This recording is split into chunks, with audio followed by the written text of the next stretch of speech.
विठुरायाच्या दर्शनाची आस उराशी बाळगून पंढरीच्या दिशेने निघालेल्या एका कुटुंबावर अचानक मोठा अनर्थ ओढावला आहे. सातारा पंढरपूर मार्गावर असलेल्या मान तालुक्यातील धुळदेव गावच्या हद्दीत शुक्रवारी सकाळी एका कारला अत्यंत भीषण अपघात झाला.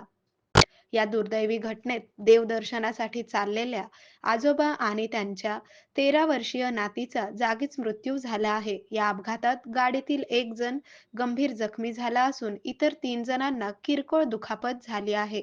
या अन या अनपेक्षित घटनेमुळे संपूर्ण कुटुंबावर आणि परिसरात मोठी शोककळा पसरली आहे. मिळालेल्या सविस्तर माहितीनुसार सातारा तालुक्यातील कोडोली येथे राहणारे निकम कुटुंबीय मारुती अल्टो कारने पंढरपूरला देवदर्शनासाठी निघाले होते. या अपघातात प्राण गमावलेल्या व्यक्तींचे नावे आहेत अशोक विष्णू निकम वय 77 वर्षे आणि त्यांची नात लक्ष्मी सचिन निकम वय 13 वर्षे अशी आहेत. ते कोडोली तालुका सातारा येथील रहिवासी होते. प्रवासादरम्यान त्यांची गाडी मान तालुक्यातील धुळदेव गावच्या परिसरातून जात असताना रस्त्याची अवस्था अत्यंत खराब आणि उखडलेली असल्यामुळे कार चालकाने गाडीवर नियंत्रण मिळवण्यासाठी अचानक ब्रेक दाबला.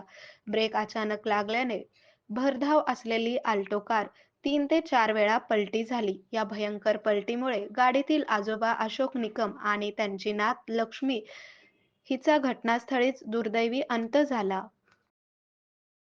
आरोग्य म्हणजे केवळ औषध नाही, तर निसर्गाच्या योग्य उपचारांनी मिळणारी खरी आरामदायक अनुभूती.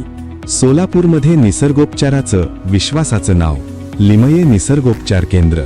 इथे उपलब्ध आहेत विना औषध उपचार पद्धती, ॲक्युप्रेशर, ॲक्युपंक्चर, कपिंग आणि मसाज थेरपी. सर्व प्रकारच्या आजारांवर निसर्गाच्या माध्यमातून